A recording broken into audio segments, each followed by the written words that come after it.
दोस्तों, अक्सर आप जब बाहर जाते हैं, मॉल में जाते हैं, सिनेमा घरों के आसपास से गुजरते हैं, स्कूल कॉलेजों के गेट से गुजरते हैं, या वैसा कुछ जो पब्लिक पैलेस रहता है, गार्डन वगैरह रहता है, या पर्यटक जगह रहता है, तो आप अक्सर देखते हैं लड़के लड़कियों की झुंड रहती है।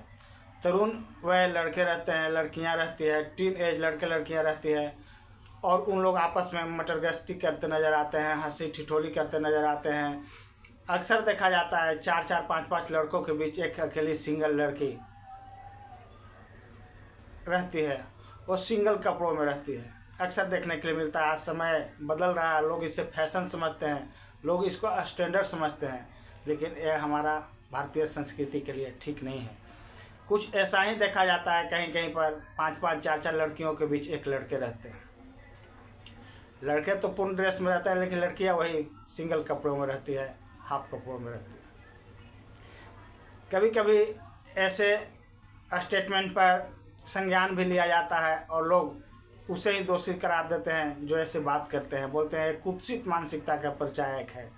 लोग लड़कियों के बारे में, औरतों के बारे में ऐसा कैसा सोच सकते हैं। वो उनकी मर्जी है, जैसा पहने, जैसा खाएं, जैसा चले, जैसा रहे, लेकिन यह हमारी संस्कृति, हमारी सभ्यता पर एक कुठाराघात के समान है। दोस्तों, मैं यह इसलिए कह रहा हूँ कि आजकल देखते हैं लड़के लड़कियों में जो तरुण वय होते हैं, जिनकी उम्र मात्र 12 साल, 14 साल, 15 साल होता है, वो विपरीत लिंगी के प्रति आकर्षित होते हैं, लड़के लड़कियों के प्रति और लड़कियां लड़कों के प्रति। और इस दोस्ती को, इस फ्रेंडशिप को घर वाले के साथ शेयर नहीं करते हैं। वो बोलते हैं हम बड़े हो गए हैं, अब हम बच्चे नहीं हैं, हम अपने ढंग से मैनेज करते हैं। और इसका खमियाजा हमें पेरेंट्स को भुगतना पड़ता है। कभी कभी बच्चे बच्चियों के ऊपर घोर आफत आ जाता है, जैसा कि इस केस में आया है, जो मैं आगे बताने वाला हूँ। दोस्तों, आज हमें होशियार रहने की ज़रूरत है, जागरूक रहने की ज़रूरत है, और पश्चिमी सभ्यता में इतना बहकने की ज़रूरत नहीं है जहाँ पर हम अपने स्वाभिमान और आत्मरक्षा को भी नहीं बचा पाएँ, उसको तार तार करें, अपने इज्जत, अपने आबरू को भी सुरक्षित नहीं रख पाएँ। दोस्तों, आज ऐसा ही एक घटना को लेकर मैं आया हूँ। यह घटना उत्तर प्रदेश के काशी नगरी, महादेव की नगरी वाराणसी की है। यहाँ पर एक थाना लगता है, वो लालपुर पांडेपुर थाना है। वहाँ की रहने वाली एक लड़की जो इंटरमीडिएट अभी ही तो पास की थी, यही 2023-24 में वो इंटरमीडिएट की परीक्षा पास की थी। उसका सपना था एथलेटिक्स बनने की। वो उसके लिए दौड़, भाग, कूद और हर वो काम कर रही थी जो एक खिलाड़ी पहले स्टेप में करते हैं। उनके पेरेंट्स का भी सपना था। एक मध्यवर्गीय परिवार की एक कहानी है। उनका भी सपना था, चलो बेटी इंटरमीडिएट कर ली है तो हम उसको एथलेटिक्स की ओर मोड़ते हैं, उसको किसी तरह से पैसे का इंतजाम करके उसको प्रशिक्षण दिलवाएंगे।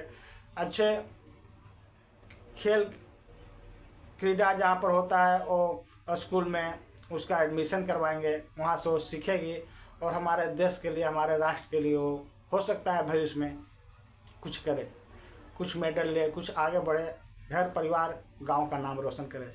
लेकिन उसके साथ कुछ इस तरह से होता है कि एक दिन वो अपने सहेली से मिलने जाती है और आते समय रास्ते में उसका ही क्लास का पढ़ने वाला एक लड़का राज विश्वकर्मा मिल जाता है। उसको बहला फुसला कर अपने बातों में लेकर वाराणसी में ही एक जगह है लंका के कैफ़े में ले जाता है। कहा तो जाता है कि हुक्का बार था, लेकिन तरह तरह की बातें हो रही है, वहाँ पर लेकर जाता है, उसके साथ बातचीत करता है, उसको बरगलाने की कोशिश करता है। उसके साथ बातचीत करके, चूँकि लड़की अपने दोस्त से मिलने गई थी, दोस्त उसका जो लड़की थी उसका नाम रिया थी, रिया से मिलकर आ रही थी। रास्ते में उसका दोस्त मिल जाता है राज विश्वकर्मा लड़की का। अब वो किसी न किसी तरह से उस लड़का के साथ वो वहाँ पर चली जाती है। अब वो लड़का उसको घर आने नहीं दे रहा है, उसको वहीं पर रोक के रखा है, ज़बरदस्ती पर उतारू हो जा रहा है, प्यार दुलार भी कर रहा है, एक दूसरे तरफ ज़बरदस्ती भी कर रहा है, और उसको धीरे धीरे सेक्सुअल हरास करने लगा। चूँकि वो अपने सहेली से मिलकर आ रही थी तो पूरा दिन तो निकल ही गया था, आते आते शाम होने लगा था। और जब अब लड़का मिल जाता है, उसको कैफ़े बार में लेकर जाता है, वहाँ पर भी जब रोक लेता है तो धुंधला छाने लगा, अंधेरा होने लगा और रात होने लगा। दोस्तों, उस लड़की को रात भर वहीं पर रोक ली जाती है। घर वाले इधर ढूंढ रहे थे, लेकिन उन शोधों को, उन बदमाश लोगों, लड़कों को कुछ इससे लेना देना नहीं, तो वहाँ पर रोक लेते हैं और लड़की के साथ रात भर कुकर्म किया जाता है, दुष्कर्म किया जाता है, उसके इज्जत को तार तार की जाती है। लड़की रोती है, गिड़गिड़ाती है, परेशान होती है, अपने इज्जत आबरू की भीख मांगते हैं, लेकिन उस हैवान को थोड़ा सा भी कलेजा नहीं पसीजता है। सुबह होता है, तजुब की बात तो तब होती है जब सुबह होता है तो फिर उसके दोस्त लोग उस लड़की को लेकर दूसरे अड्डा पर चले जाते हैं। वहाँ पर 2-3 लड़के और भी बैठे थे, पारापारी के उसके साथ दुष्कर्म करते हैं, उसके साथ बलात्कार करते हैं। फिर दूसरे दिन फिर दूसरे लड़के लोग लेकर जाते हैं, पूरे रात भर रखते हैं, पूरे दिन भर रखते हैं। फिर कहीं पर गोदाम, कहीं पर होटल, कहीं पर घरों, कहीं सुनसान जगहों पर ऐसा करके पूरे 1 हफ्ता, चूँकि वो 29 तारीख को शाम से गायब हुई थी और आती है घर रोते बिलखते, विक्षिप्त अवस्था में 4 अप्रैल को आती है, चूँकि 29 मार्च को गायब हुई थी और 4 अप्रैल को आती है। इन दिनों भटकते रहे, जगह जगह उसको लोग ले जाया करते थे, उसके साथ सेक्सुअल हरास करते थे, उसको नशे की दवा देते थे, उसको नशा दिया जाता था, उसको दारू पिलाया जाता था और उसके साथ हैवानियत किया जाता था, उसके साथ बलात्कार किया जाता था। लड़की जितना सक्षम होती थी हर वो कोशिश करती थी उन दरिंदों से बचने के लिए, छूटने के लिए, भागने के लिए, लेकिन यदि वो छूटकर बाहर भी आती और आने की कोशिश करती तब तक दूसरे ग्रुप के लड़के लोग जो उन्हीं के सब एक क्लासमेट थे, एक दोस्त थे, एक ग्रुप था, उठा लेते थे। कभी कभी तो ऐसा होता था कि रास्ते से ज़बरदस्ती अपने बाइक पर बैठा लेते थे और वहाँ से लेकर दूसरे अड्डे पर चले जाते थे। लड़के लोग का एक गिरोह था, वो सोची समझी नीति के तहत आपस में मीटिंग बनाकर उसके साथ खेल रहे थे, उसके इज्जत आबरू को तार तार कर रहे थे। लड़की को समझ में नहीं आ रहा था हम कहाँ फंस गए हैं, चूँकि ये सब हो रहा था उत्तर प्रदेश के वाराणसी में, जो हमारे लिए, हमारे धार्मिक संस्कृति सभ्यता के लिए जाना जाता है और महादेव की नगरी है, वो काशी नगरी है, और उस जगह पर इस तरह का कृत्य हो रहा था। और आपको मालूम ही है वह हमारे देश के प्रधानमंत्री का संसदीय क्षेत्र भी है। चूँकि उत्तर प्रदेश में भाजपा की सरकार है और योगी आदित्यनाथ जी वहाँ के मुख्यमंत्री हैं, तो यह और भी विषय गहराता चला जा रहा है। आखिर ऐसे अपराध, ऐसे कानून के प्रति जो भय समाप्त हो रहा है, अपराधियों का जो बोलबाला हो रहा है, यह भाजपा की सरकार में क्यों बढ़ रहा है। जबकि भाजपा की सरकार, चूँकि मैं इसके लिए पार्टी का नाम ले रहा हूँ क्योंकि लोग जानते हैं कि ऐसे ऐसे एक्शन के खिलाफ सख्त कार्रवाई की जाती है, तो अब लोग आशा कर रहे हैं ऐसे लोगों के खिलाफ सख्त कार्रवाई कब होगी जिन्होंने 23 लोगों, दोस्तों मैं कहना चाहूँगा 23 लड़कों ने मिलकर उस लड़की के साथ 7 दिनों में अन्य जगहों पर बलात्कार करते हैं, उसके इज्जत से का साथ खेलते हैं।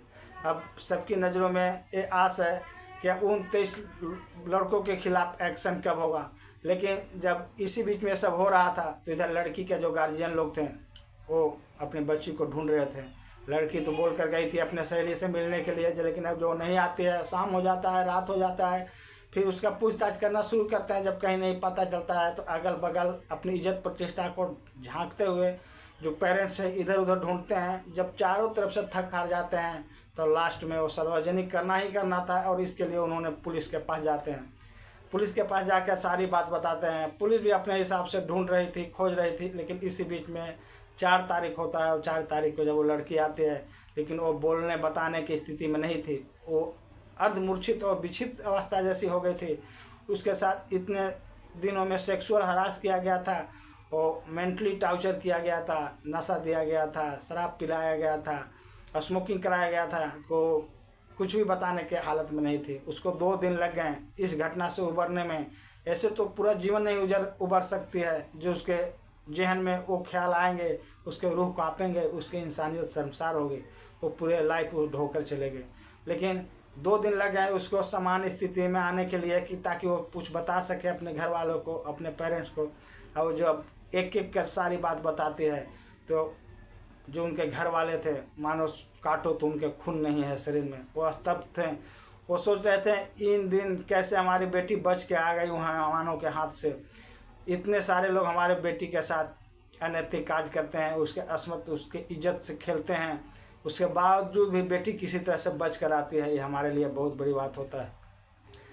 उसके जान भी चले जाते इस स्थिति में, लेकिन वो किसी तरह से बच कर यहाँ पर आती है।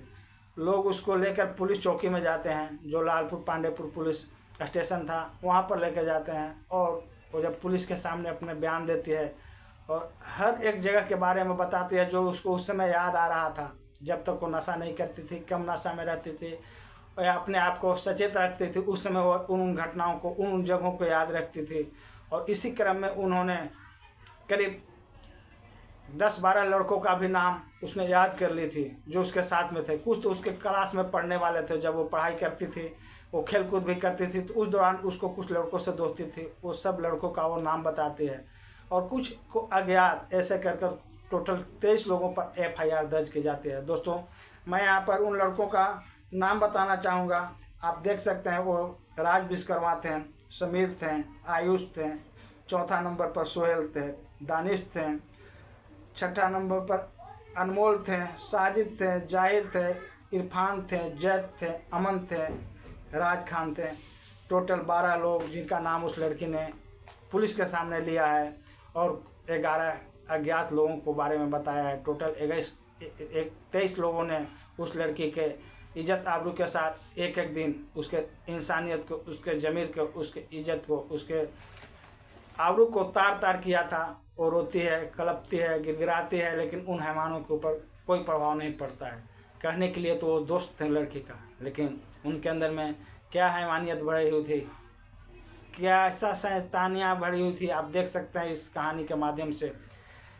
यदि हम बच्चे को माना करते हैं, हम उनको टोकते हैं, रोकते हैं, तो हमसे झगड़ा करते हैं, वो कहते हैं हमारा पर्सनल लाइफ है। हम इतना तो जानते हैं कि हम समझ सकें कि कौन अच्छा है कौन बुरा। आज बच्चे ये जवाब देते हैं, लेकिन उनके साथ जब ऐसी घटनाएं घटती है तो हमें दुख होता है। हमें सोचने के लिए विवश होना पड़ता है कि नहीं, हर हालत में हमें अपने बच्चों पर ध्यान देना है। हमारे बच्चे किधर जा रहे हैं, किधर आ रहे हैं, कैसे आ रहे हैं, कैसे जा रहे हैं, किन के साथ उनका उठना बैठना है, उनके फ़ोन को चेक करना चाहिए। उनके लाख कहने के बावजूद भी उन पर हमें अंकुश और निगरानी रखना चाहिए। आज समय बदल रहा है, हमें बच्चों को स्वतंत्र छोड़ना चाहिए, लेकिन इसका मतलब ये नहीं है कि हम उनसे पूरी तरह छुटकारा पा लें और उनके मन मुताबिक करने दें। आज हर एक पेरेंट्स को ये सोचने का ज़रूरत है, समझने का ज़रूरत है। दोस्तों, आपका इस कहानी में क्या राय है, अपनी राय अपने कमेंट बॉक्स में ज़रूर लिखेंगे। दोस्तों, यह कहानी सुनाने का उद्देश्य हमें किसी को परेशान करना नहीं है, किसी का दिल दुखाना नहीं है, बल्कि लोगों को जागरूक करना है, सचेत करना है। और मैं आशा करता हूँ आप लोग जहाँ भी रहेंगे जागरूक रहेंगे, सचेत रहेंगे, अपनों ख्याल रखेंगे, अपने बाल बच्चों के ऊपर ध्यान रखेंगे। और दोस्तों, इसी के साथ मैं अपना स्टोरी समाप्त करता हूँ। यदि मेरा स्टोरी अच्छा लगता है तो मेरे चैनल को सब्सक्राइब किया करें, मेरे वीडियो को लाइक किया करें। इसी के साथ दोस्तों, जय हिंद, जय भारत।